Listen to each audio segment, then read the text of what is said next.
Taif बड़ी खूबसूरत बस्ती हुआ करती थी। बागों की बस्ती थी, फूलों और फलों की महक से हवाएं मखमूर रहती थीं। ताइफ में जाकर दुखी दिल खिल उठते थे। ये जंगजू सरदारों की बस्ती थी। ये सकीफ जैसे ताकतवर कबीले का मरकज था। इस बस्ती के करीब इस कबीले की इबादतगाह थी, जिसमें सकीफ, हवाजन और चंद और कबाइल के देवता लात का बुत रखा था, जो बुत नहीं एक चबूतरा था। ये कबाइल उस चबूतरे को देवता कहते और उसकी पूजा करते थे।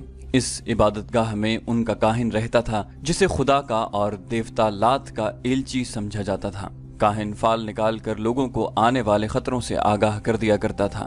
काहिन किसी खुश नसीब को ही नजर आया करता था। आम लोगों को काहिन नहीं, इबादतगाह के सिर्फ मजावर मिला करते थे।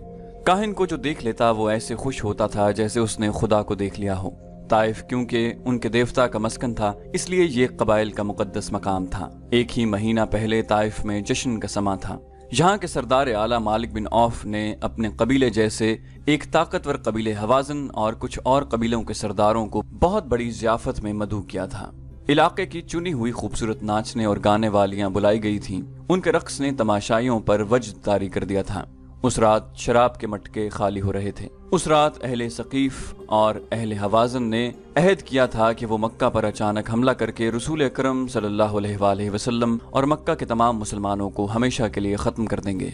इन कबाइल के एक ज़ईफुल उम्र सरदार दुरैद बिन अस्सम्मा ने कहा था, उठो और लात के नाम पर हल्फ उठाओ कि हम मोहम्मद सल्लल्लाहु अलैहि वसल्लम और उसके तमाम पैरोकारों को, जिन्होंने मक्का के तमाम बुत तोड़ डाले हैं, खत्म करके अपनी औरतों को मुंह दिखाएंगे। मालिक बिन औफ, जिसकी उम्र अभी 30 साल थी, जोश से फटा जा रहा था। उसने कहा था कि कबाइल का मुतहिदा लश्कर मक्का में मुसलमानों को बेखबरी में जा दबोचेगा। उस रात मालिक बिन औफ, दुरैद बिन अस्सम्मा और दूसरे कबीलों के सरदार काहिन के पास गए थे। काहिन से उन्होंने पूछा था कि वो मक्का के मुसलमानों को बेखबरी में दबोच सकेंगे और क्या उनका अचानक और गैर मुतवक्के हमला मुसलमानों को घुटनों बिठा सकेगा। काहिन ने उन्हें यकीन दिलाया था कि देवता लात ने उन्हें आशीर्वाद दिया है। काहिन ने बड़े वसूख से कहा था, मुसलमानों को इस वक्त पता चलेगा जब तुम्हारी तलवारें उन्हें काट रही होंगी। अब एक ही माह बाद ताइफ का हुस्न उदास था। बस्ती के माहौल पर खौफ और हरास तारी था। अपने देवता लात की आशीर्वाद से और काहिन की यकीन दहानी से सकीफ, हवाजन और दीगर कबाइल का जो लश्कर मक्का पर हमला करने गया था, वो मक्का से दूर हुनैन के मकाम पर मुसलमानों के हाथों पिटकर और तितर बितर होकर वापस आ रहा था। भाग के आने वालों में पेश पेश इस मुतहिदा लश्कर का सालार आला, जवां साल और जोशीला सरदार मालिक बिन औफ था। वो सबसे पहले इसीलिए ताइफ पहुंचा था कि शहर के दिफा को मजबूत बना सके। मुसलमान रसूल अकरम सल्लल्लाहु अलैहि वसल्लम की क़यादत में ताइफ की तरफ बढ़े आ रहे थे। ताइफ के लोगों, ताइफ की गलियों में घबराई घबराई सी आवाजें उठ रही थीं। मुसलमान आ रहे हैं, शहर का मुहासरा होगा, तैयार हो जाओ, अनाज और खजूरें इकट्ठी कर लो, पानी जमा कर लो। सबसे ज्यादा घबराहट मालिक बिन औफ पर तारी थी। उसे ताइफ हाथ से जाता नजर आ रहा था। उसे शिकस्त और पसपाई की चोट तो पड़ी ही थी। सबसे बड़ी चोट उस पर यह पड़ी थी कि वो जब शहर में दाखिल हुआ तो औरतों ने उसकी बहादुरी और फतह के गीत गाने की बजाय उसे नफरत की निगाहों से देखा और उसके लश्करियों को बाज औरतों ने ताने भी दिए थे। बीवियां और बेटियां कहाँ हैं जिन्हें तुम साथ ले गए थे? औरतें लश्करियों से तंजिया लहजे में पूछ रही थीं। बच्चे भी मुसलमानों को दे आए हो? ये भी एक ताना था जो औरतें उन्हें दे रही थीं।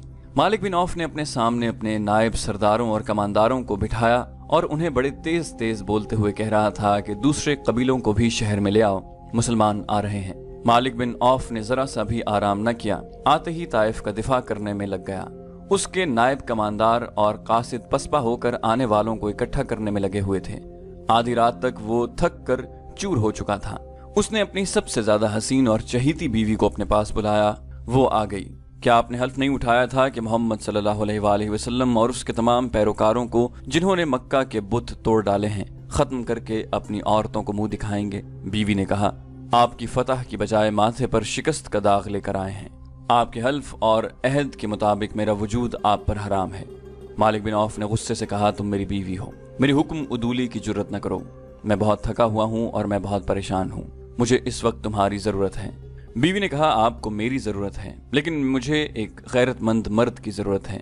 मुझे उस मालिक बिन औफ की जरूरत है जो जहां से अहद करके निकला था कि मुसलमानों को मक्का के अंदर ही खत्म करके वापस आएगा। कहाँ है वो मालिक बिन औफ? वो मेरे लिए मर गया है। इस मालिक बिन औफ को मैं नहीं जानती जो अपने कबीले और अपने दोस्त कबीलों की हजारों औरतों और हजारों बच्चे अपने दुश्मन के हवाले करके अपनी ख्वाबगाह में आ बैठा है। वो एक औरत से कह रहा है कि मुझे तुम्हारी जरूरत है। इस हसीन औरत की आवाज बुलंद होकर जज्बात की शिद्दत से कांपने लगी।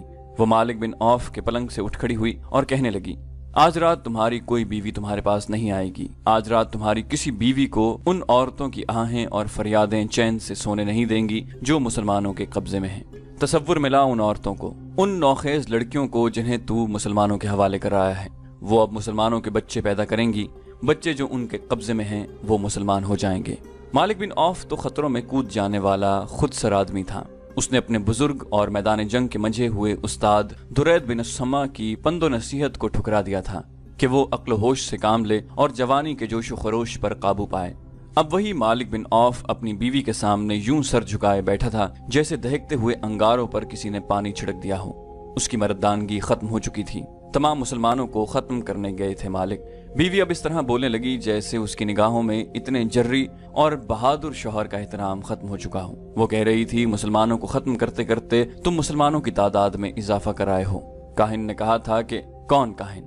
बीवी ने उसकी बात काटते हुए कहा, वो जो मंदिर में बैठा फाले निकालता रहता है। तुम जैसे आदमी अपनी किस्मत अपने हाथ में रखा करते हैं और अपनी किस्मत अपने हाथों बनाया और बिगाड़ा करते हैं।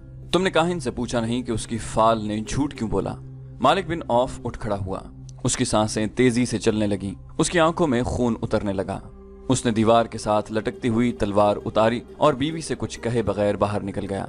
ताइफ में रात तो आई थी लेकिन वहां की सरगर्मियां और भाग दौड़ देखकर दिन का गुमान होता था। बाहर से खबरें आ रही थीं कि मुसलमान ताइफ की तरफ बड़ी तेजी से बढ़े चले आ रहे हैं। लोग दिफाई तैयारियों में मसरूफ थे। सबसे बड़ा मसला खुराक और पानी का था। बहुत से लोग पानी जमा करने के लिए हौज बना रहे थे। मालिक बिन औफ इन सरगर्मियों के शोरगुल में से गुजरता चला जा रहा था। लोग इतने मसरूफ थे कि किसी को पता न चला कि उनके दरमियान से उनका सालार आला गुजर गया है। इबादत गाह में वो काहिन जिसने कहा था कि सकीफ और हवाजन मुसलमानों को मक्का में बेखबरी में जालेंगे, गहरी नींद सोया हुआ था। उसे जगाने की कोई जुर्रत नहीं कर सकता था। वो इबादत गाह के किसी अंदरूनी हिस्से में सोया हुआ था। इबादत गाह के मजावर बैरूनी कमरे में सोए हुए थे। उन्हें किसी के कदमों की आहट सुनाई दी। ये उनके फराइज में शामिल था कि काहिन के कमरे तक किसी को न पहुंचने दें। 2-3 मजावर उठकर बाहर आ गए। एक के हाथ में मशल थी। मालिक बिन औफ। एक मजावर ने मालिक के रास्ते में आकर कहा, क्या कबीले का सरदार नहीं जानता कि उससे आगे कोई नहीं जा सकता? हमसे बात कर मालिक बिन औफ। और क्या तुम नहीं जानते कि एक सरदार का रास्ता रोकने का नतीजा क्या हो सकता है? मालिक बिन औफ ने तलवार के दस्ते पर हाथ रख कर कहा, मैं काहिन के पास जा रहा हूँ। काहिन के कहर को समझ मालिक। एक और मजावर ने कहा, काहिन जो इस वक्त तुम्हें सोया हुआ नजर आएगा वो लात के हुजूर गया हुआ है। इस हालत में उसके पास जाओगे तो। मालिक बिन औफ ऐसी ज़हनी कैफियत में था जिसने उसके दिल से काहिन का तकद्दुस और खौफ निकाल दिया था। एक तो वो बहुत बुरी शिकस्त खाकर आया था, दूसरे उसकी बीवी ने उसे धुतकार दिया था जिसे वो दिलो जान से चाहता था। उसने मजावर के हाथ में पकड़े हुए मशल के डंडे पर हाथ मारा और उसके हाथ से मशल छीन कर काहिन के कमरे की तरफ चला गया। मजावर उसके पीछे दौड़ा लेकिन वो काहिन के कमरे में दाखिल हो गया। काहिन मुजावरों के शोर से जाग उठा। अपने कमरे में मशल की रोशनी देखकर उठ बैठा। मालिक बिन औफ ने मशल दीवार में उस जगह लगा दी जो उसी मकसद के लिए दीवार में बनाई गई थी। मालिक बिन औफ ने कहा, मुकद्दस काहिन, मैं पूछने आया हूँ कि तुम्हारी शिकस्त का सबब क्या हुआ? काहिन ने उसकी बात पूरी करते हुए कहा, क्या मैंने कहा नहीं था कि एक हाम की कुर्बानी दो? और मुकद्दस काहिन, मालिक बिन औफ ने कहा, तुमने ये भी कहा था कि हाम न मिले तो अपने कबीले से कहो कि अपने खून की और अपनी जानों की कुर्बानी दें।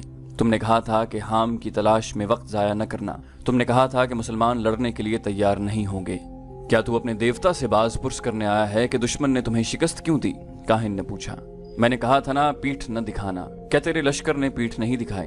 तेरे लश्कर में तो इतनी सी भी गैरत नहीं थी कि अपनी औरतों और बच्चों की हिफाजत करता। मैं पूछता हूँ, तुमने क्या किया? मालिक बिन औफ ने पूछा, अगर सब कुछ हमें ही करना था तो तुमने क्या कमाल दिखाया? तुमने क्यों कहा था कि मुसलमानों को उस वक्त पता चलेगा जब तुम्हारी तलवारें उन्हें काट रही होंगी? क्या तुमने हमें धोखा नहीं दिया? क्या ये दुरुस्त नहीं कि मोहम्मद सल्लल्लाहु अलैहि वसल्लम सच्चे हैं जिसने तुम्हारी फाल को झुटला दिया? अगर तुम काहिन न होते तो मैं तुम्हें कत्ल कर देता। अब ताइफ पर बहुत बड़ा खतरा आ रहा है। क्या तुम अपने देवता की बस्ती को बचा सकते हो? क्या तुम मुसलमानों पर कहर नाजिल कर सकते हो? पहली बात ये सुन ले औफ के बेटे, काहिन ने कहा। काहिन को दुनिया की कोई ताकत कत्ल नहीं कर सकती। काहिन की जब उम्र खत्म होती है तो वो देवता लात के वजूद में तहलील हो जाता है।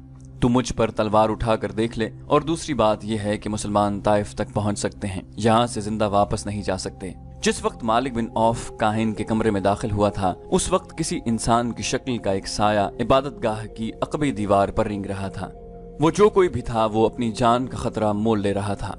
मालिक बिन औफ ही था जो सरदारी के रोब में रात के वक्त काहिन के कमरे तक पहुंच गया था। ये इबादतगाह सदियों पुरानी थी। अकबी दीवार में छोटा सा शगाफ था। वो इंसान जिसका साया दीवार पर रिंग रहा था उस शगाफ में दाखिल हो गया। आगे ऊंची घास और झाड़ियां थीं। वो इंसान घास और झाड़ियों में से यूं गुजरने लगा कि उसके कदमों की आहट या हल्की सी सरसराहट भी सुनाई नहीं देती थी। वो घास और झाड़ियों में से गुजरकर उस चबूतरे पर जा चढ़ा जिस पर इबादतगाह की इमारत खड़ी थी। उस तरफ के दरवाजे के किवाड़ दीमक खुर्दा थे। वो इंसान खाए हुए इन किवाड़ों में से गुजरकर इबादतगाह में दाखिल हुआ। आगे तारीक गुलाम गर्दिश थी। उस इंसान ने जूते उतार दिए और दबे पांव आगे बढ़ता गया। इस घुप अंधेरे में वो यूं चला जा रहा था जैसे पहले भी यहाँ आया हो। वो गुलाम गर्दिश की भूल भुलैयों में से गुजरता काहिन के कमरे के नजदीक पहुंच गया। उसे काहिन की और किसी और की बातें सुनाई दी। वो मालिक बिन औफ था जो काहिन के साथ बातें कर रहा था। ये इंसान रुक गया। उसे काहिन के कमरे से आती हुई मशल की रोशनी नजर आ रही थी। मालिक बिन औफ काहिन से इतना मरूब हुआ कि वो सर झुकाए हुए वहां से निकल गया। ये इंसान जो करीब ही कहीं छुप गया था आगे बढ़ा। काहिन दरवाजे की तरफ देख रहा था। उसकी आंखें हैरत से खुल गईं क्योंकि उसके सामने एक जवां सा लड़की खड़ी थी। इस लड़की को वो पहचानता था। ये वही यहूदी लड़की थी जिसे एक ज़ईफुल उम्र यहूदी काहिन के पास तोहफे के तौर पर लाया गया था, और उस लड़की के साथ उसने सोने के 2 टुकड़े काहिन की नजर किए थे। ये काहिन का इनाम या मुआवजा था। काहिन ने उसे यकीन दिलाया था कि सकीफ और हवाजन के कबीले मुसलमानों को मक्का में हमेशा के लिए खत्म कर देंगे। उसने उस बूढ़े यहूदी से कहा था, देवतलात का इशारा कभी गलत नहीं हो सकता। बूढ़ा यहूदी उस यहूदी लड़की को काहिन के पास एक रात के लिए छोड़ गया था। ताइफ में वो इस खुशखबरी का मुंतजर बैठा था कि सकीफ, हवाजन और उनके दोस्त कबीलों ने इस्लाम को मुसलमानों के खून में डबो दिया है। लेकिन हुआ ये कि मालिक बिन औफ सर झुकाए हुए ताइफ में दाखिल हुआ। फिर उसके लश्करी कदम घसीटते हुए 2-2, 4-4 की टोलियों में ताइफ में आने लगे। बूढ़े यहूदी की कमर उम्र ने पहले ही दोहरी कर रखी थी। मालिक बिन औफ को शिकस्त खुर्दगी की हालत में वापस आते देखकर उसकी कमर जैसे टूट ही गई हो। उसकी कमर पर आखिरी तिनका उस यहूदी लड़की ने रख दिया जिसे वो इनाम के तौर पर काहिन के हवाले कराया था। मैं हैरान हूं कि तुम जैसे जहां दीदा बुजुर्ग ने धोखा खाया, लड़की ने उसे कहा था। मैं इस मकरूह काहिन के किसी एक लफ्ज पर यकीन नहीं किया। मुझे उस मकरूह काहिन के किसी एक लफ्ज पर यकीन नहीं आ रहा था। मैंने तुम्हारे हुक्म से अपनी इस्मत कुर्बान कर दी। मेरे हुक्म से नहीं, बूढ़े यहूदी ने कहा। खुदाए यहूदा के हुक्म से तुम्हारी इस्मत की कुर्बानी रायगा नहीं जाएगी। यहूदियों में ये रिवाज आम था जो अभी तक चला रहा था कि मैदान जंग में आने से गुरेज करते थे। वो ऐसी चाल चलते थे कि अपने दुश्मनों को आपस में लड़ा दिया करते थे। इसके लिए वो दौलत के साथ साथ अपनी बेटियों की इस्मत भी एक कामयाब हरबे के तौर पर इस्तेमाल करते थे। यहूदियों के माशरे और मजहब में इस्मत और आबरू की कोई कदर कीमत नहीं थी। लेकिन ये लड़की अपनी कौम से बहुत ही मुख्तलिफ साबित हुई थी। वो बूढ़े यहूदी पर टूट टूट पड़ती और कहती थी कि मुसलमानों का कला कमा हो जाता तो वो फख्र से कहती कि उसने इस मकसद के लिए अपनी इस्मत की कुर्बानी दी है। और वो ये भी कहती कि काहिन ने उन्हें धोखा दिया है। रात को जब बूढ़ा यहूदी गहरी नींद सोया हुआ था, ये लड़की उठी। उसने खंजर अपने तकिए के नीचे रखा हुआ था। उसने खंजर निकाला और अपने कपड़ों के अंदर छुपा लिया। वो दबे पांव बाहर निकल गई। हम जानते थे कि हमारा जादू तुम्हें एक बार फिर हमारे पास ले आएगा, काहिन उस लड़की से कह रहा था। आओ, दरवाजे पर खड़ी क्या कर रही हो? लड़की आहिस्ता आहिस्ता आगे बढ़ी और काहिन के करीब जा रुकी। जादू नहीं, इंतकाम कहो, लड़की ने अपनी धीमी आवाज में कहा। उसमें कहर और गजब छुपा हुआ था। मुझे इंतकाम का जादू यहाँ तक ले आया है। क्या कह रही हो लड़की? काहिन ने हैरत ज़दा मुस्कुराहट से कहा। तुम मालिक बिन औफ से इंतकाम लेना चाहती हो? वो जा चुका है। वो मुझे कत्ल करने आया था। क्या कोई इंसान इतनी जुर्रत कर सकता है कि लात के काहिन को कत्ल कर दे? हाँ, लड़की ने कहा। एक इंसान है जो लात के काहिन को कत्ल कर सकता है। वो लात का पुजारी नहीं, वो मैं हूँ, खुदाए यहूदा की पुजारन। लड़की ने पलक झपकते कपड़ों के अंदर से खंजर निकाला और काहिन के दिल में उतार दिया। उसके साथ ही लड़की ने काहिन के मुंह पर हाथ रख दिया कि उसकी ऊंची आवाज न निकले। लड़की ने खंजर निकाला और काहिन की शहरक काट दी। वो बड़े इत्मीनान से काहिन के कमरे से निकली और उस रस्ते जिस रस्ते से वो आई थी इबादत गाह के अहाते से निकल गई। मालिक बिन औफ अपनी ख्वाबगाह में सर झुकाए बैठा था। उसकी चहीती बीवी उसके पास बैठी थी। गुलाम ने इत्तला दी कि एक अजनबी जवान औरत आई है जिसके कपड़े खून से लाल हैं और उसके हाथ में खून आलूद खंजर है। मालिक बिन औफ जो नीम मुर्दा नजर आ रहा था उछल पड़ा और बोला कि उसे अंदर ले आओ। उसकी और उसकी बीवी की नजरें दरवाजे पर जम गईं। वो जवान औरत दरवाजे में आन खड़ी हुई और बोली, जो काम तुम नहीं कर सके थे वो मैं कर आई हूँ। मैंने काहिन को कत्ल कर दिया है। मालिक बिन औफ पर सन्नाटा तारी हो गया। उसके चेहरे पर खौफ की परछाइयां नजर आने लगी। उसने लपक कर तलवार उठाई और न्याम परे फेंक कर लड़की की तरफ बढ़ा। उसकी बीवी रास्ते में आ गई। उस लड़की ने जो कुछ किया है ठीक किया है। बीवी ने उसे कहा, तुम्हें झूठे सहारे और झूठे इशारे देने वाला मर गया है, अच्छा ही हुआ। तुम नहीं जानती हम पर क्या कहर नाजिल होने वाला है। मालिक बिन औफ ने कहा, तुम पर कोई कहर नाजिल नहीं होगा। यहूदी लड़की ने कहा, क्या काहिन ने तुम्हें कहा नहीं था कि काहिन को कोई कत्ल नहीं कर सकता, और काहिन की जब उम्र पूरी हो जाती है तो वो देवता लात के वजूद में तहलील हो जाता है। अगर तुम्हें जुर्रत है तो लात के मजावरों से कहो कि अपने काहिन की लाश लात के वजूद में तहलील कर दें। उसकी लाश को बाहर रख दो, फिर देखो गिद्ध और कुत्ते किस तरह खाते हैं। मालिक बिन औफ की बीवी ने मालिक के हाथ से तलवार ले ली और पलंग पर फेंक दी। होश में आ औफ के बेटे, बीवी ने उसे कहा, अपनी किस्मत उस शख्स के हाथ में न दे जो एक लड़की के खंजर से कत्ल हो गया है। उसने गुलाम को बुलाया और उसे कहा, ये लड़की हमारी मेहमान है, इसके गुस्ल और आराम का इंतजाम करो। मालिक बिन औफ के चेहरे से खौफ का तासुर धुलने लगा। बीवी ने उसके ख्यालों में इनकलाब बर्पा कर दिया। सुबह तुलू हो रही थी जब शिकस्त और गम के मारे हुए मालिक बिन औफ को दो इत्तलाएं मिली। एक ये कि रात को काहिन कत्ल हो गया है, और मजावर ये कह रहे हैं कि रात मालिक बिन औफ के सिवा काहिन के कमरे में और कोई नहीं गया था और न रात के वक्त किसी को वहां जाने की इजाजत है। मजावरों ने ये मशहूर कर दिया था कि काहिन को मालिक बिन औफ ने कत्ल कर दिया है। मालिक बिन औफ को दूसरी खबर ये मिली कि मुसलमान जो ताइफ की तरफ बढ़े चले आ रहे थे मालूम नहीं किधर चले गए हैं। ये खबर ऐसी थी जिसने मालिक बिन औफ के हौसले में कुछ जान पैदा कर दी। उसने तेज रफ्तार घोड़ों पर 2-3 कासिद उस रास्ते की तरफ दौड़ा दिए जो हुनैन से ताइफ की तरफ आता था। उसके बाद वो इबादत गाह की तरफ चला गया। उसने लोगों को बड़ी मुश्किल से यकीन दिलाया कि वो मुकद्दस काहिन को कत्ल करने की जरूरत नहीं कर सकता। लोग पूछते थे कि फिर कातिल कौन है। मालिक बिन औफ ने कहा कि वो कातिल का सुराग जल्द ही लगा लेगा। वो यहूदी लड़की को सामने नहीं लाना चाहता। उसने लोगों की तवज्जो उधर से हटाकर मुसलमानों की तरफ कर दी जो ताइफ को मुहासरे में लेने के लिए बड़े आ रहे थे। वो इबादत गाह के अंदर चला गया। उसने मजावरों के साथ किसी तरह मामला तय कर लिया। लात के पुजारियों, एक बूढ़े मजावर ने बाहर आकर लोगों के हिरासा हुजूम से कहा, हमारे मुकद्दस काहिन को किसी ने कत्ल नहीं किया। वो देवता लात के वजूद में घुल मिल गया है। देवता लात के हुक्म से अब मैं काहिन हूँ। जाओ अपनी बस्ती को उस दुश्मन से बचाओ जो बड़ा चला आ रहा है। मालिक बिन औफ जब अपने घर पहुंचा तो कुछ देर बाद उसके भेजे हुए कासिद वापस आ गए। उन्होंने उसे बताया कि उस रास्ते पर जो ताइफ की तरफ आता है उस पे मुसलमानों का नामो निशान भी नहीं है।